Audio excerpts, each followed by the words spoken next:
to just say a couple things. There's really three things that are pressing on my mind right now as I'm listening.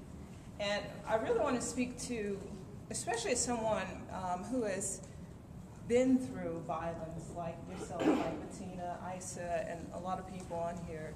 You know, so being someone who, earliest memories, 2 years old, seeing my mother stripped naked, beat naked up and down the street for all to see.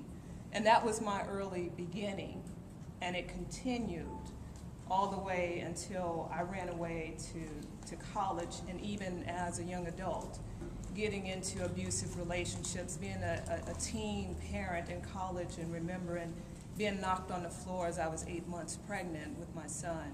And the thing that, when you think about those things, is how do you rise above the rubble of trauma?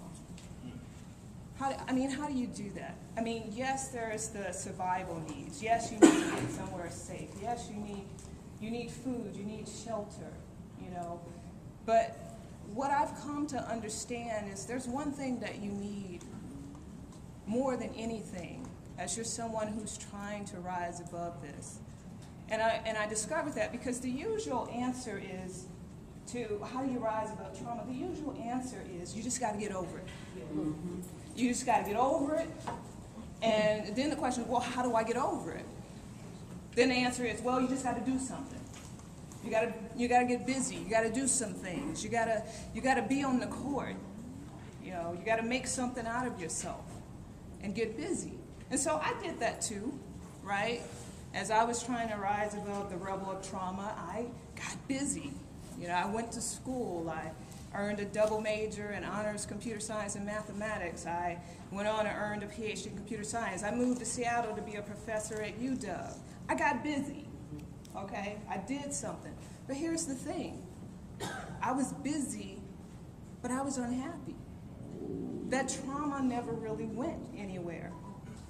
And it got so bad to the point that I nearly lost my life from meningitis because I was busy doing and doing and doing. I became a workaholic because I'm trying to prove myself that I had some worth and I had some value. I was meant to be here, right? So I nearly lost my life. And now what I know more than anything, once we deal with these survival issues, the new answer for how do you rise above the rubble of trauma is you got to reconnect people with joy. You know, because joy is really the genesis of all those other complex emotions. Happiness, hope, fulfillment, contentment, feeling safe, feeling you have worth and value. But it's something simple. And so what I would like is for any program that we offer to include healthy joy therapy. You know, let's have some healthy joy therapy. Now, this doesn't have to be complicated, okay? You don't need a PhD for this. Let me just demonstrate this.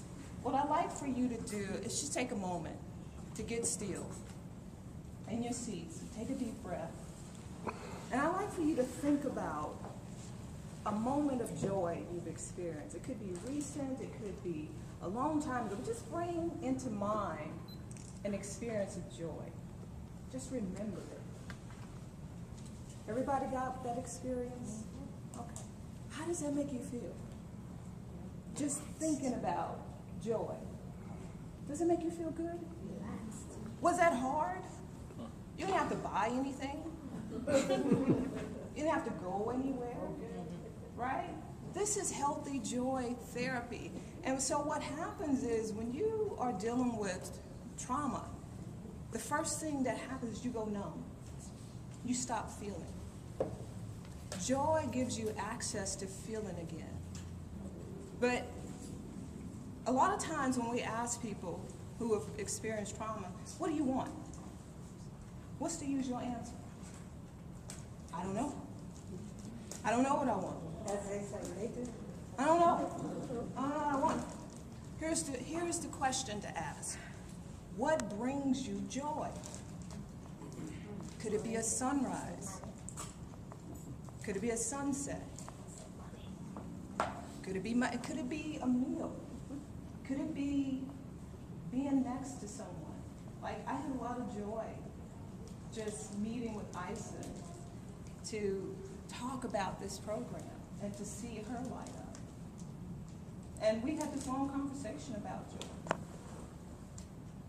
It's the answer, the simple answer. It's not complicated.